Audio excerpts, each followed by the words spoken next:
नमस्कार बंधुगण, आज मु आपनकु 19टी ऑटोर एक प्रेरणादायक कहानी कहबी। गोटे गाँव रे जड़े व्यक्तिंकर 19टी ऑटो थिला।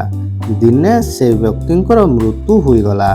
तांको मृत्यु परे तांकर सबु लेखा जाइथिबा इच्छा पढ़ा गला, जेउथिरे लेखा थिला जे मोर 19टी ऑटोर अधा मो पुओ को दिया जाऊ एवं से 19टी ऑटोर एक चतुर्थांश मो झील को दि जाऊ, आउ से 19टी ऑटोर एक पंचांश मो चाकर को दिया उचित। यही भागवंटा शुणी समस्त गाँ लोके द्वंद्व पड़गले। यही भागवंटा किपरि हेब?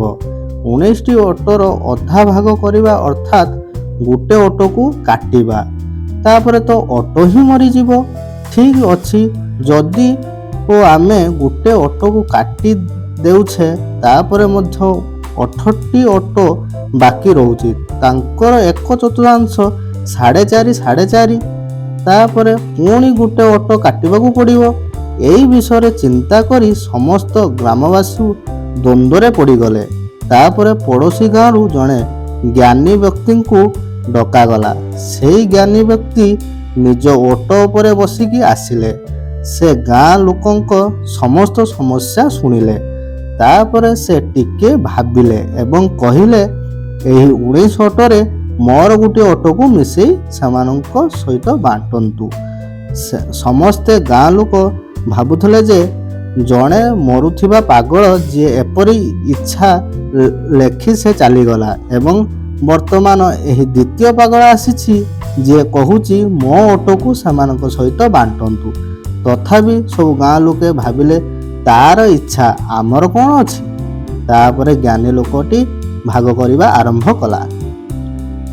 से कहिला 19 एवं 1 होईगला 20 एवं 20 रो अर्धा 10 तांको पुओ को दिया जाऊ एवं 20 रो चतुर्थांश भाग 5 हैला एहाकू तांको झियो को दिया जाऊ। 20 रो पंचांश भाग हैला 4 एहाकू तांको चाकर को दिया जाऊ। तेणु समुदाय 10 + 5 + 4 सबु मिसी 19 हैला एवं गोटे ऑटो बाकी रहीगला, जहाँ से ज्ञानी व्यक्तिंकर थिला। से तांको नहीं निज गाँ को चली गले। तेणु बंधुगण, एहीपरि गोटे ऑटो को मिसेबा परे बाकी 19टी ऑटो को सुख शांति एवं आनंद रे भाग करी हैला। तेबे बंधुगण, आपन को एई भिडियोटी किपरि लागिला? जदि आपन को भल लागिथिबो तेबे दया करी चैनल को सब्सक्राइब करंतु। धन्यवाद।